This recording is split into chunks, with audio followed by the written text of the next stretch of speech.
Hello, everyone. Welcome to India's second Metabolic Health Conference.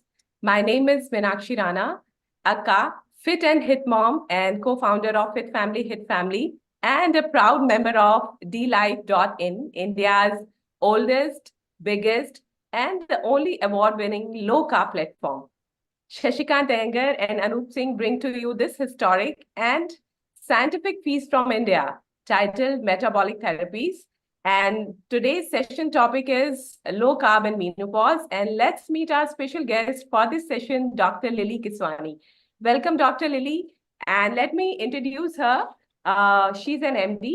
और 30 साल तक उन्होंने गायनेकोलॉजी और लेप्रोस्कोपी सर्जरी के बाद इंटीग्रेटिव मेडिसिन में प्रैक्टिस करना स्टार्ट किया है and now she is integrative medicine practitioner और वो इंडिया की पहली लेप्रोस्कोपिक सर्जन भी रही हैं और उन्होंने 2 किताबें भी लिखी हैं एंडोस्कोपिक गायनेकोलॉजिक सर्जरी और लास्ट ईयर ही उन्होंने एक बुक पब्लिश की है eat to beat diabetes and she was recently named 4th among the world's top 20 doctors in her field.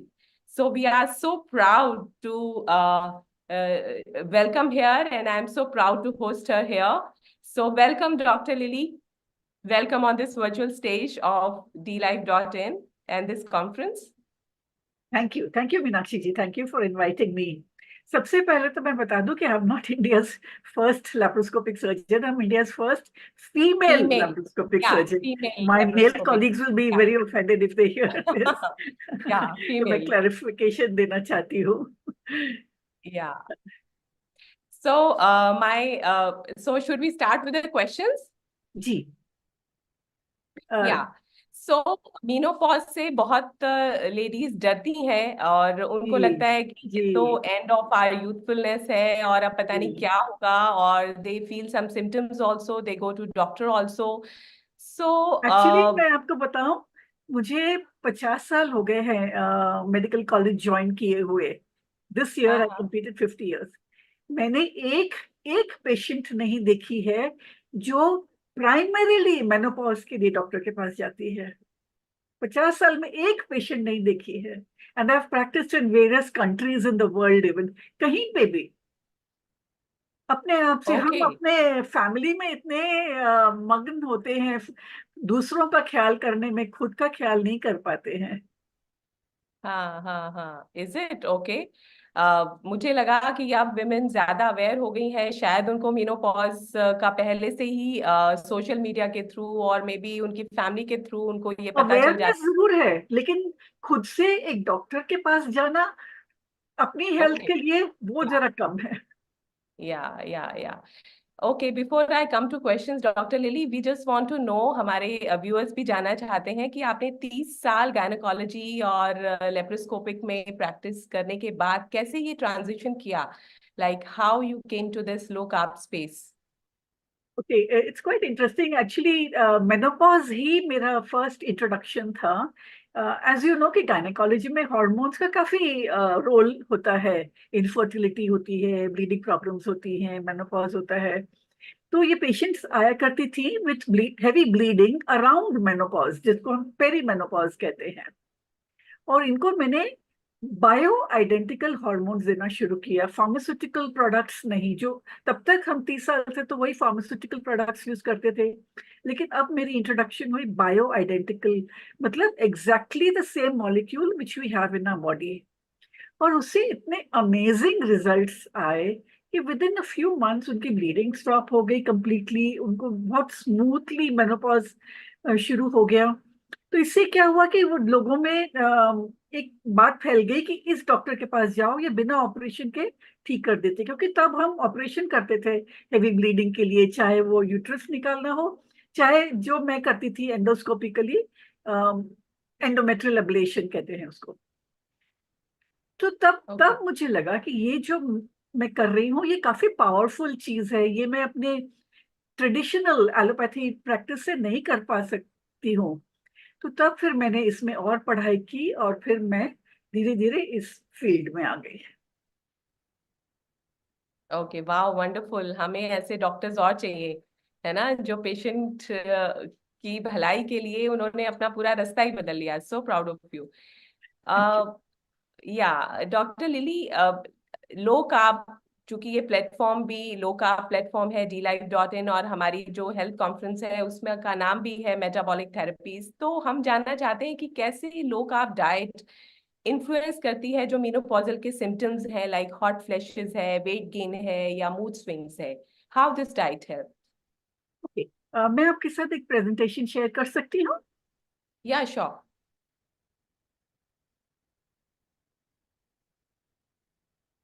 You'll have to make me host, then I can share screen. Okay, yeah, we are making you host.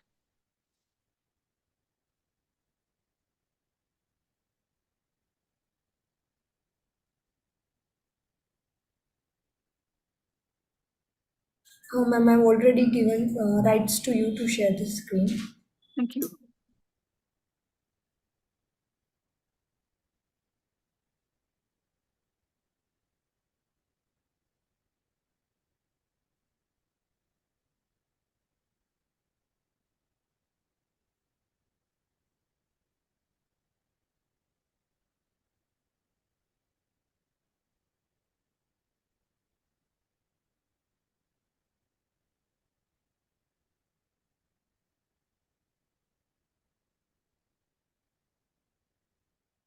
Ji Yeah, it's coming. जी।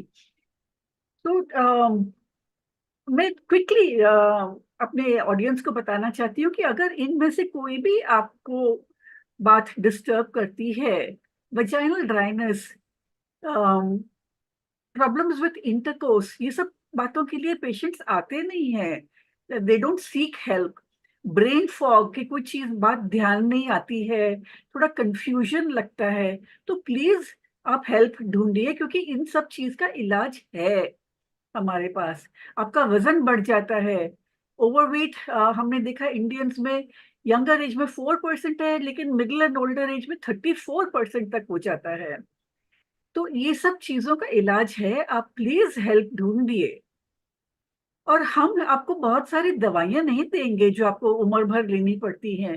हम focus करते हैं natural इलाज के ऊपर, जो आप बहुत आसानी से अपनी लाइफ में इंकॉर्पोरेट कर सकते हैं। और इनमें से बहुत सबसे ज्यादा जरूरी है डाइट। डाइट से इवन जो आपको मेनोपॉज के वक्त डिप्रेशन होती है, या एंजाइटी होती है, या नींद नहीं आती है, इंसोम्निया होता है, इन सब चीजों का इलाज हो सकता है। क्योंकि डाइट से हमारी गट हेल्थ, इंटेस्टाइन्स की हेल्थ में फर्क पड़ता है, और इंटेस्टाइन की हेल्थ से हमारी ब्रेन की हेल्थ में फर्क पड़ता है। तो अगर हम सही डाइट खाएंगे तो हमारी ब्रेन हेल्दी रहेगी, तो हमारी एंजाइटी, डिप्रेशन, इंसोम्निया, इन सब चीजों में फर्क पड़ जाता है। और एक्सरसाइज तो आपको पता ही है कि करनी चाहिए। और एक्सरसाइज कैसी करनी चाहिए कि strength strength exercise, weight bearing exercise, जहाँ पे आप वजन उठाते हैं, सिर्फ एरोबिक्स नहीं, सिर्फ योगा नहीं, सिर्फ स्ट्रेचिंग नहीं, although these are all very good, जरूरी है, लेकिन स्ट्रेंथ एक्सरसाइज जरूरी है। कभी कभी हार्मोन थेरेपी जरूरी हो जाती है, स्पेशली मेनोपॉज में, क्योंकि मेनोपॉज में बहुत ज्यादा फ्लक्चुएशन होती है हमारे हार्मोन्स में, एस्ट्रोजन, प्रोजेस्टेरॉन में। स्ट्रेस मैनेजमेंट, सपोर्ट, ये और कुछ चीजें हैं जो आप कर सकते हैं आपको हेल्प करने के लिए, हेल्दी रखने के लिए। अब हम आते हैं डाइट पे, जो हमारा आज का टॉपिक है कि डाइट एंड लो कार्ब कैसे हमें मेनोपॉज में हेल्प कर सकता है। तो आप देखिए कि दुनिया के दूसरे देशों में, जैसे कि जापानीज है या मायन विमेन है, इनको मेनोपॉजल सिम्टम्स होते नहीं हैं। इनके लैंग्वेज में मेनोपॉज हॉट फ्लैशेस के लिए नाम ही नहीं है, क्योंकि वो कभी उनको होता ही नहीं है। तो क्यों, वो भी तो विमेन है, उनको भी तो वही हार्मोनल चेंजेस होते हैं, तो उनको भी सिम्टम्स होने चाहिए थे, लेकिन नहीं होते हैं। तो क्यों ये है? क्योंकि जो डाइट वो लोग ले रहे हैं वो ट्रेडिशनल डाइट है, हमेशा से वही डाइट ले रहे हैं, थाउजेंड्स ऑफ ईयर्स से वो वही डाइट ले रहे हैं। और अगर उस लेडी को, वो जापानीज लेडी को, हम एक अमेरिकन कल्चर में या वेस्टर्न कल्चर में ले आए, या मायन वुमेन को वेस्टर्न कल्चर में ले आए, और वो वेस्टर्न डाइट अपनाना शुरू करें, अब उनको वही सिम्टम्स आते हैं। इससे हम ये क्या समझ पाते हैं कि जब हम एक वेस्टर्न डाइट अडॉप्ट करते हैं तब हमें ये सिम्टम्स ज्यादा या दिखाई देते हैं जो नहीं दिखाई देते थे।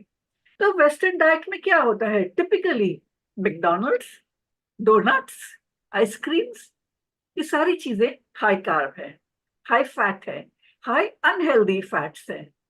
तो इसका मतलब हुआ कि जब हम ज्यादा हाई कार्ब्स खाते हैं, ज्यादा अनहेल्दी फैट्स खाते हैं, तब हमें ये सारे सिम्टम्स दिखाई देते हैं। एंड सिंपल सी बात है, अगर हम ये नहीं खाएंगे तो हम ये सिम्टम्स नहीं देखेंगे। लेकिन अब ये हो गया है कि हम इतने आदी हो गए हैं ये सब चीजें खाने के कि मुश्किल है इनको छोड़ना। तो क्यों हमें लो कार्ब खाना चाहिए? क्यों कार्बोहाइड्रेट्स? अब सब कहेंगे कि कार्बोहाइड्रेट तो हम हमेशा से खा रहे हैं, सदियों से खा रहे हैं, सालों से नहीं सदियों से खा रहे हैं। तब क्यों नहीं होता था, अब क्यों होता है? लो कार्ब, जब हम हाई कार्बोहाइड्रेट खाते हैं तो हमारा इंसुलिन बढ़ जाता है, और इंसुलिन इस हद तक बढ़ जाता है क्योंकि हमारा कार्बोहाइड्रेट इंटेक इतना ज्यादा होता है। और हम इंडियंस, हम प्रोटीन तो खाते ही नहीं है, तकरीबन तकरीबन खाते ही नहीं है। तो इंसुलिन सेंसिटिविटी कम हो जाती है। इंसुलिन जब बढ़ जाता है तो ईस्ट्रोजन कम हो जाता है, यानी कि जो हम फ्लक्चुएशंस देख रहे थे हमारे हार्मोन्स में, वो बढ़ जाती हैं। तो इसलिए हमें ये हॉट फ्लैशेस, नाइट स्वेट्स, इस तरह की चीजें ज्यादा होने लगती हैं। हमारा इंसोम्निया, एंजाइटी, डिप्रेशन, ये बढ़ जाता है। और इससे मेटाबॉलिज्म कम हो जाता है, एनर्जी कम हो जाती है, तो हमें लेथार्जिक लगता है। मेटाबॉलिज्म कम हो जाता है तो हमें हमारा वेट गेन होता है। वेट गेन होता है तो हमारा सेल्फ इमेज खराब होता है, उससे हमें डिप्रेशन आती है, उससे हम और ज्यादा लेथार्जिक हो जाते हैं, उससे और वेट गेन होता है। तो ये नेगेटिव साइकिल बन जाती है, एक से एक बढ़ते जाता है। और इन चीजों को हम दवाइयों से नहीं ठीक कर सकते हैं। जो हमारे मेटाबॉलिज्म बिगड़ गया है वो दवाइयों से नहीं ठीक होगा। जो हमारी एनर्जी ठीक कम हो गई है वो दवाइयों से नहीं ठीक होगी, वो डाइट से ठीक होगी। हमने डाइट गलत ली इसलिए ये सारे सिम्टम्स आए। अगर हम डाइट सही लेंगे तो ये सारे सिम्टम्स चले जाएंगे और हमें दवाइयों की जरूरत ही नहीं पड़ेगी। तो हम एक्चुअली एलोपैथी में जो भी बात करते हैं वो it has to be backed by studies, कि हमें प्रूव करना पड़ता है कि हम जो कह रहे हैं वो स्टडीज ने वैलिडेट किया है कि हमें इतने लोगों में ये दिया, इतने लोगों में नहीं दिया। और हमने देखा कि जिनको दिया उनमें फर्क आया, जिनको नहीं दिया उनमें फर्क नहीं आया। तो ये प्रूफ है कि हम जो कह रहे हैं। तो ये स्टडी में दिखाया है कि अगर हम रिड्यूस्ड कार्बोहाइड्रेट डाइट खाते हैं, कम कार्बोहाइड्रेट लेते हैं डाइट में, तो हमारा वेट गेन कम होता है। लेकिन अगर हम लो फैट डाइट खाते हैं तो हमारा वेट गेन बढ़ता है। सो नॉर्मली हम जब डाइटिंग की बात करते हैं तो हमें वेट कम अगर करना है तो हम लो फैट की तरफ जाते थे। इतने साल हमें सिखाया गया था कि अगर आपको वजन कम करना है तो आप लो फैट खाइए। लेकिन ये हमें स्टडीज ने बताया है कि कार्बोहाइड्रेट कम करने से हमारा वेट ज्यादा कम होता है। ये 89,000 बहुत बड़ी स्टडी है, इतनी सारी लेडीज के साथ इन्होंने स्टडी की है, जहां उन्होंने अलग अलग टाइप की डाइट स्टडी की है कि लो फैट है, लो कार्बोहाइड्रेट है, मेडिटेरेनियन डाइट है, और ये अमेरिकन डाइट जो हम उसको कहते हैं कि स्टैंडर्ड अमेरिकन डाइट, SAD, काफी सैड डाइट होती है वो, which is loaded with again burgers and pizza, all kinds of junk fast food. तो उन्होंने देखा कि जो लोग लो कार्ब डाइट ले रहे थे उनका पोस्ट मेनोपॉजल वेट गेन सबसे कम था। बाकी डाइट से कंपैरिजन में लो कार्ब में वेट गेन सबसे कम था। और इस डाइट में उन्होंने 163 ग्राम्स पर डे को लो कार्ब कह रहे थे, लेकिन हम तो लो कार्ब 100 ग्राम से कम कहते हैं, तो इसलिए हमारे रिजल्ट्स और भी बेटर आते हैं।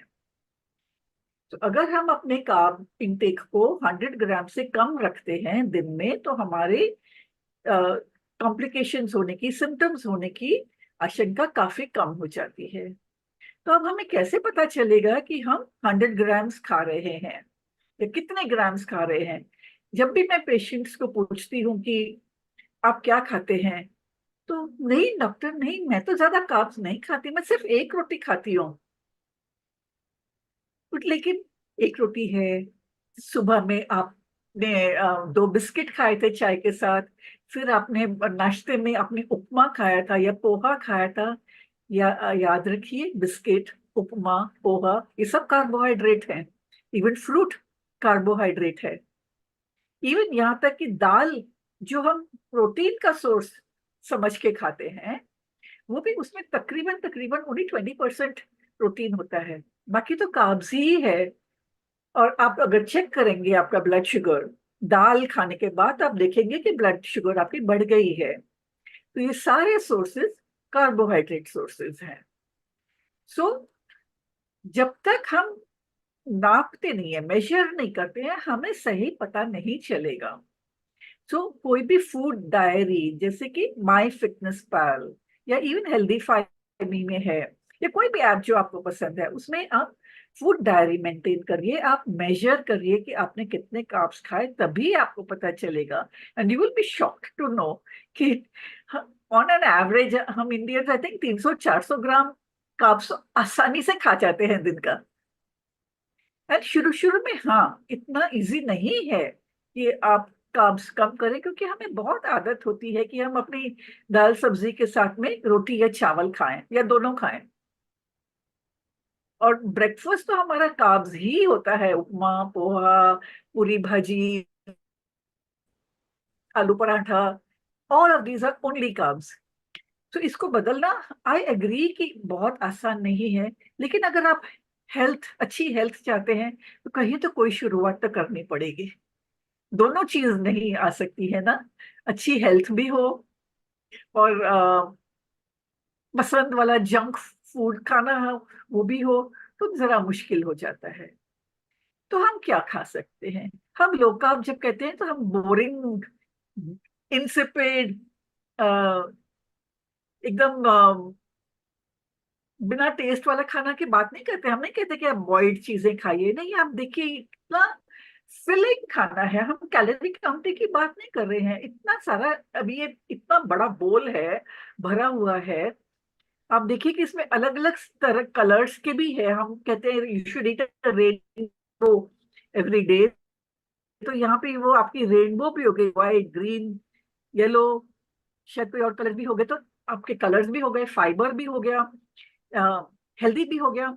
और इसके ऊपर आप एक बहुत अच्छी ड्रेसिंग डाल दीजिए which is very tasty, and add protein into this. मतलब अगर आप नॉन वेजिटेरियन खा रहे हैं तो आप इसमें फिश या चिकन या एग्स डाल दीजिए। नॉन वेजिटेरियन नहीं खा रहे हैं तो आप इसमें अ, छोले छोले या राजमा, ऐसे कोई बीन्स डाल दीजिए। So that will give you the protein also. इस तरह का सैलड बोल, यहाँ पे देखिए छोले हैं, you have healthy fats in this avocado, you have different colors, you have enough fiber। इस तरह का अगर आप खाएंगे तो you are getting taste as well as health. It is not so difficult really. Again, to emphasize this further कि दाल जब आप खाते हैं तो 100 grams of ड्राई दाल, हम टिपिकल फैमिली ऑफ 4 के लिए कितने ग्राम दाल बनाते होंगे at one meal? Not more than 200 gram I suppose, dry dal. एक Yeah. पर्सन के हिस्से में मे बी मैक्सिमम 50 ग्राम आती होगी। तो अगर 100 ग्राम में 24 ग्राम है तो आपको मिलता होगा 12 ग्राम्स। एंड देन रिमेंबर कि vegetarian sources of protein are not complete proteins, they don't have all essential amino acid, they are not fully absorb.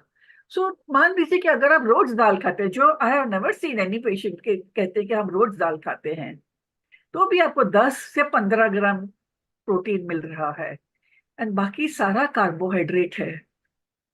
इसलिए आप देख रहे हैं कि कार्बोहाइड्रेट को कम करना आपको जरा सोच लगानी पड़ेगी। It is not that will come so simply. आपको थोड़ा सा उसके लिए प्रिपरेशन करनी पड़ेगी, थोड़ी सोच लगानी पड़ेगी, थोड़ी थोड़ा सा अलग करना पड़ेगा आपके कुकिंग मेथड्स में, लेकिन ये हो सकता है। इवन अगर यहाँ पे अगर आप राजमा या चना, काबुली चना is only 9 grams protein.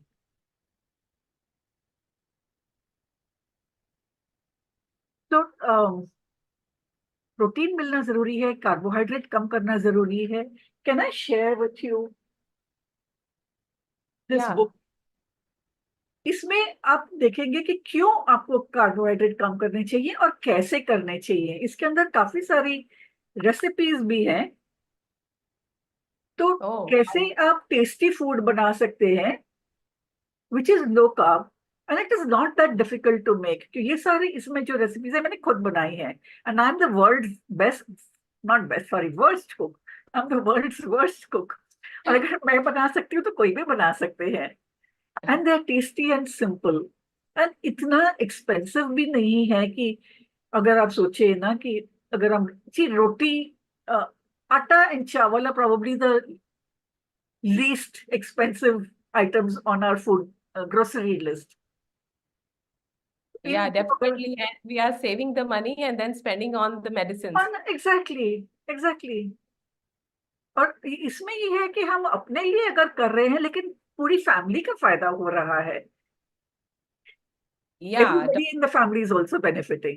Definitely definitely doctor lily. और आपने बहुत अच्छे से पूरा कंप्लीट प्रेजेंटेशन में शेयर कर दिया कि हमारी डाइट किस तरीके की होनी चाहिए, और कार्ब्स हमें 100 ग्राम्स से नीचे ही रखने की कोशिश करनी चाहिए। और कई बार क्या होता है ना कि हमारी फैमिली में लेडीज सबके लिए कुक कर रही होती है, जिसमें बच्चा भी है, बड़े भी हैं, खुद भी है। तो थोड़ा सा जब उसे ये पता चलेगा कि diet is the way out, उसकी ये जो मेनोपॉजल प्रॉब्लम है, जो सिम्टम्स है, डाइट ही हल है, और उसको फायदा लगेगा, तो वो डेफिनेटली वो चेंज करेगी। एक और क्वेश्चन मैं आपसे पूछना चाहती हूँ कि अ, जो आपने, मेरी एक फ्रेंड है वो भी मेनोपॉजल एज से गुजर रही है, और उसका भी मेरे पास फोन आया कि उसने अपना लिपिड प्रोफाइल करवाया था, तो उसमें उसके काफी इम्बैलेंस आया है उसकी कार्डियोवैस्कुलर हेल्थ और मेटाबॉलिक मार्कर्स में। तो आप क्या सजेस्ट करते हैं कि लो कार्ब डाइट से क्या हमारे लिपिड प्रोफाइल में चेंज हो सकता है, या इंसुलिन सेंसिटिविटी है वो हमारी इंक्रीज हो सकती है? एब्सोल्युटली, इंसुलिन सेंसिटिविटी हमारे कार्बोहाइड्रेट इंटेक से बहुत टाइटली रिलेटेड है।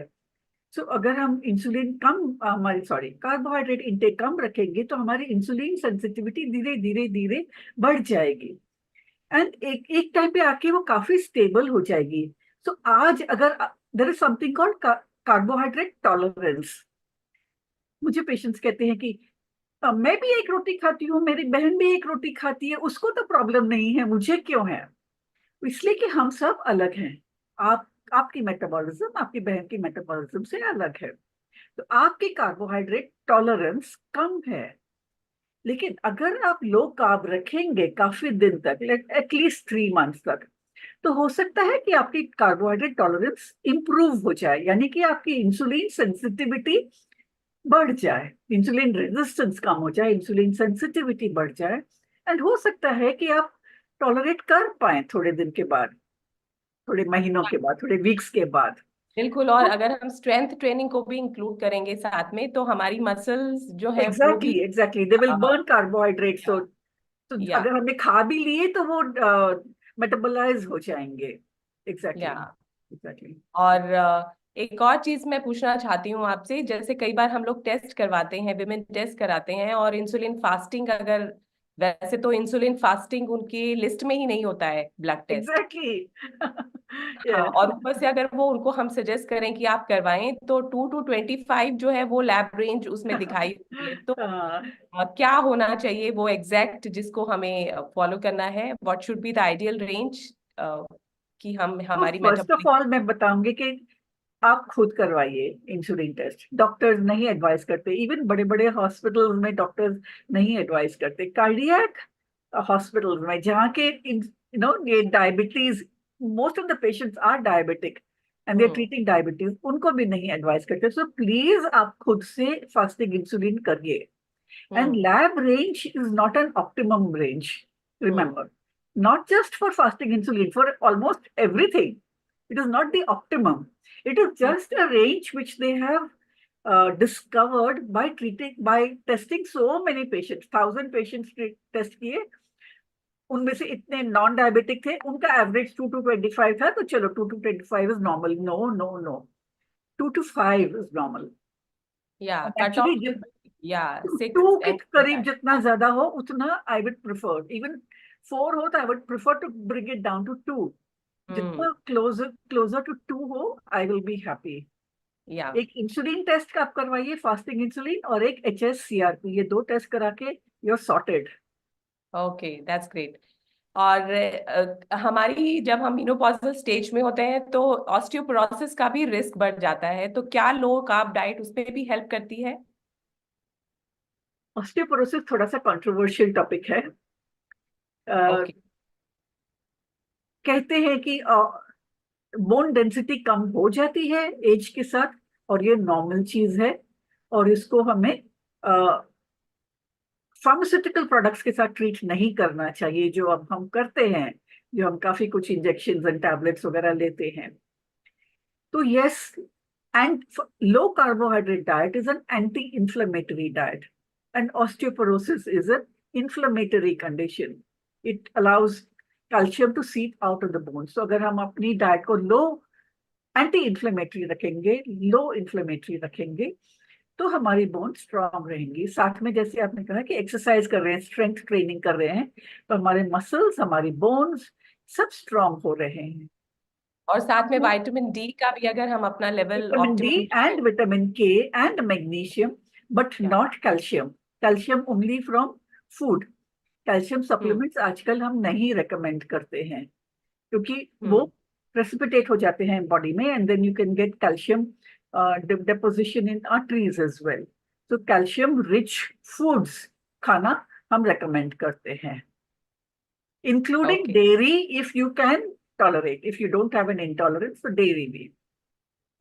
ओके. तो कुछ एक टेस्टिमनीज आपने अपनी लाइफ में अभी जब से आप लो कार्ब लोगों को रिकमेंड कर रहे हैं, तो कुछ एक कोई खास ऐसी टेस्टिमनी आप हमारे व्यूअर्स के साथ शेयर करना चाहें जहां पर आपने वो रिकमेंड किया और उनको बहुत अच्छा असर हुआ, मे बी उनके एनर्जी लेवल्स और उनके सिम्टम्स में?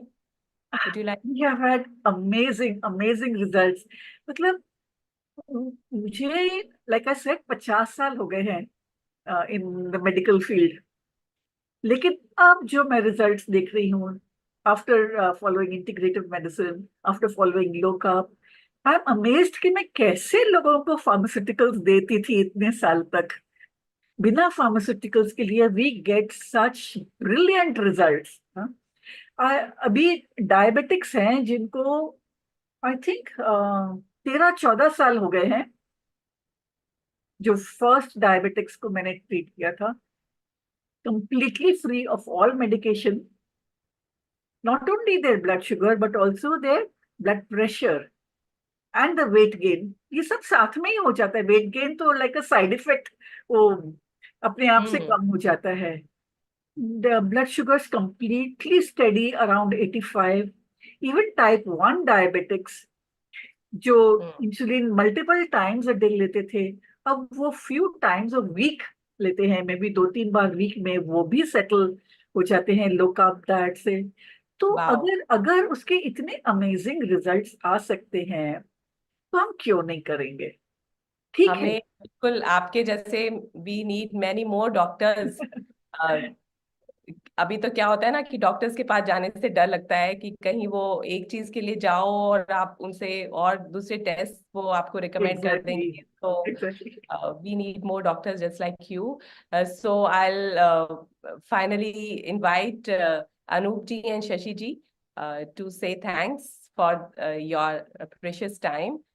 So can we have? Thank you for inviting me. Thank you. In fact I will say here no, जब पेशेंट्स आते हैं मेरे पास कंसल्टेशन के लिए, तो काफी डरे हुए आते हैं कि पता नहीं क्या बोलेगी अब, ये खाना, ये नहीं खाना.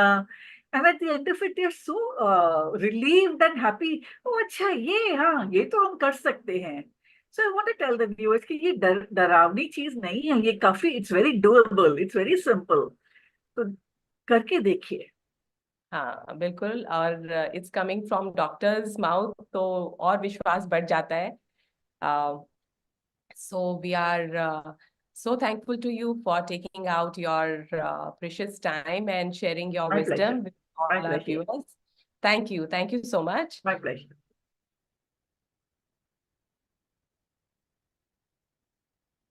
Anup and Shashikant ji, would you like to join us?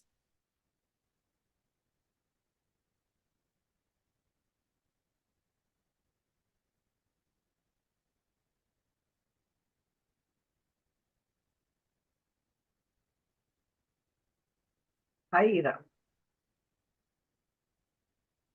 Ira, you are on Good, mute. thank you. You're on mute, Ira. No. Yes. I have been watching your session, and what an enlightening session you did. Very dynamic, I must say. And I'm sure, because I think Meenakshi and you took it in Hindi, I think more people will be able to relate to what you said, because there's always this connection and a lot of people want, to hear the same things in Hindi. So that's a very good on the spot innovation that you did. Thank you. So, Thank yeah. you. Thank you. So I think Shashi and Anup are not connected. Maybe they're preparing for the next session. Anup will be on with me. But on their behalf, Dr. Kiswani, I thank you a lot. I think Shashi is here. Yeah. Hi. Dr. Kishwani, thank you very much. I just went out for a cup of tea, but of course I was seeing your session, and it was quite a delight to have you in this session. And I think you have made it more relevant to India in Thank the you for sense that inviting. your conversation was a hybrid of English and Hindi, which is required. That's what I And said. very often, whenever we have some programs, we always have a lot of people coming and telling us, why don't you have it in Hindi? Mm. I do And try to it's have it quite- in Hindi, but unfortunately, I'm not fluent enough to do it 100% in Hindi. But that is okay. See, in India, we always have this hybrid situation. And I think that is what is required. And many of the programs we do have it in Hindi also, absolutely. Or a combination. But I think that is quite good. And of course, I've been knowing you for long that you have this nickname of diabetes destroyer. So not only are you working in the field of gynecology, but also in the field of diabetes, which is very, very relevant to India. And I think that also goes hand in hand, because as a gynecologist, you also see polycystic ovarian disease, which is related to insulin resistance, and very often also related to diabetes also. Yeah, of And course. so it's a very interesting spectrum. What I wanted to maybe ask you is, what is the incidence of diabetes do you see in those young females who come with polycystic ovarian disease? Is it a high percentage you see in your practice, or how is it? See, when I was a student, throughout my student life, I didn't see a single patient. It was only theory.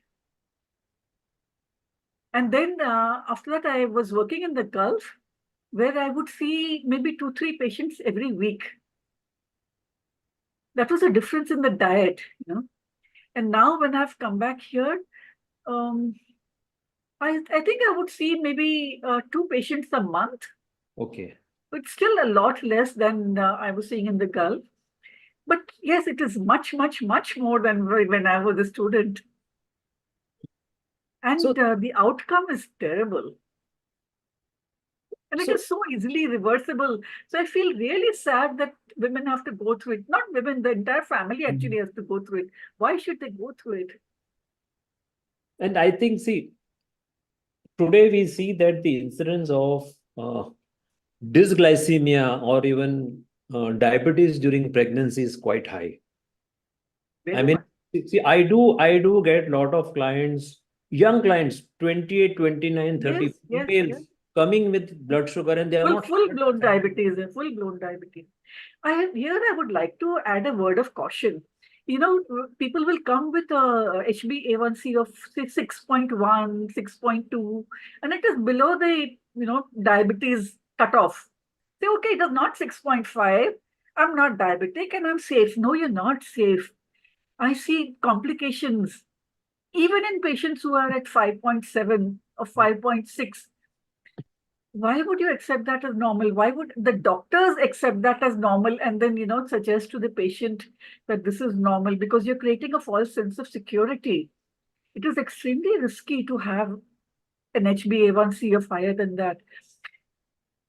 Very rarely, actually, I see patients with a stable blood sugar around 85. Very rarely. 100, 110 is accepted as very much normal. In fact, I recently came across one client came to me. She wants to go for IVF and her HbA1c was hovering around 6.5. But it seems that she was given clearance for this blood sugar to go ahead and have. But her gynecologist is a very senior gynecologist in Mumbai. She refused. She says that I will not carry any Very procedure nice. unless you get it to 5.5 or below. She was Very very good. strict. She was adamant. Very good. And couple of her physicians or diabetologists, they told that with 6.5, you can go ahead and have the procedure. So I was, this was, I told her that she asked me what to do. I told her his solution is one, you adopt low carb and you follow what your gynecologist says because she's very senior. And she knows that anything above 5.5 or something is not advisable when they're going for either IVF or to start a family. So generally, typically, when such clients come to us, so at least I take care of the diabetes part, and probably when they go to family planning part, we hand over to Meenakshi because she is an expert in, the pre-pregnancy planning and all. So that's how, we work as a team. Thank you. Thank you, Shashikanji. Anup? Yeah, I was very happy to listen to one thing that she said fasting insulin 5 is normal. True. Now, extending that, in OGTT, do you think 1 hour glucose of 160 cleared as normal is okay? Technically, anything above 140 should be, a red flag. Exactly. And then it should come down to fasting level. Not, we Yes. always learned 80, 160 and 120 ppbs 2 hours. No, I don't accept that now at all. I think it has to come back to fasting level. Now, extending that, who is to blame for all this? And part 2 of that question is, since there are doctors like you talking, why don't others understand this and blindly follow all the and you? But you know what, Anup? We are very good students. We follow whatever we are taught. This is what we are taught in medical college. And we actually believe it because this is what we are taught, And what But we taught is a byproduct of what pharma companies want to be taught. What the kind of knowledge that they want to be Exactly. disseminated in medical college. So it is really, I think, the pharma companies which are to blame, not the medical colleges themselves. And What did I learn about nutrition in medical college? One chapter, one single chapter. And all of my nutrition knowledge has come on my own. I've done all my study on my own. And I think, I will not quote. There's one doctor who told me that the chapters in nutrition were so less, and in the exam there were so less marks that he told that we prefer to skip those chapter itself Yeah. and then spend more time in reading the other important one than this. And Of even course. whatever less is taught is just, just let away. See, one chapter, if you have, then that will be around the level of what a 4th grade student might be learning. So that when you go to your doctor for nutritional advice, your doctor is coming from their own family beliefs. Okay, as an extension to that then, if, in your opinion, the nutritional knowledge is grade 4, then why do they step out against anybody who's talking against that grade 4, education or nutritional knowledge? They should just keep silent because they have not been taught. So why do they go and attack anybody You can't do that. The doctors have a huge ego. Yeah. So that's point number 2 that I wanted to listen to. It's true. You can't accept that somebody who's a non-doctor is challenging your belief. It's not possible. Very few people have an open scientific mind, actually. Thank you. So thank you, Dr. Lily. Thank you very much for sharing your knowledge with us, and I think it was in My a good pleasure. perspective because you have mixed up, you have combined gynecology with diabetes, and very, very, very, very important segments is your knowledge on both the segment, especially trying to, or rather, you are fully into more of integrative approach rather than the pill approach. and that gives us a good perspective. And thank you. Maybe one day I'll meet you personally, because I also stay in Mumbai, but I never got an opportunity to meet you. I'll come and meet you personally. Thank you very much. We should. Thank you. Thank you for inviting.